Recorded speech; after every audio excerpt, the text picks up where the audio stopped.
गांव के बाहर एक पुराना हवेली जैसा घर था।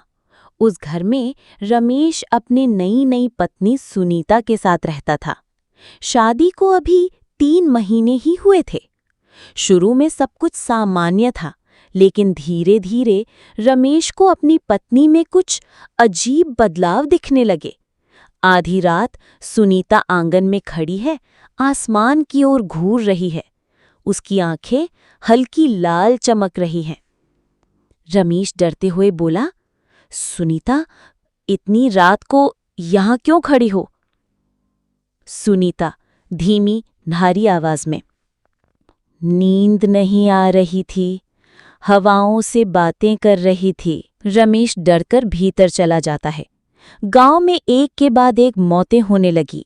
लोग कहते मृतकों के शरीर पर नाखूनों के गहरे निशान पाए जाते। गांव वाले धीरे धीरे रमेश और उसकी पत्नी पर शक करने लगे। फिर गांव के चबूतरे पर लोग इकट्ठा है।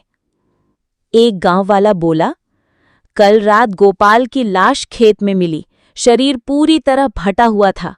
दूसरा गांव वाला बोला, ये सब रमेश की औरत का काम है, उसकी आंखों में इंसानियत नहीं है, वो औरत नहीं, चुड़ैल है। एक रात रमेश ने तय किया कि वो सच्चाई जानकर ही रहेगा। उसने सुनीता का पीछा किया। उसने देखा नदी किनारे चांदनी में सुनीता झुकी हुई है और खून से सना मांस खा रही है। रमेश चीखते हुए, सुनीता, ये तुम क्या कर रहे हो?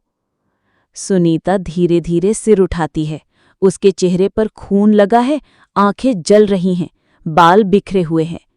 सुनीता भयानक हंसी के साथ, अब सच्चाई जान ही गए हो रमेश। हाँ, मैं इंसान नहीं हूं, मैं सैकड़ों साल पुरानी आत्मा हूं।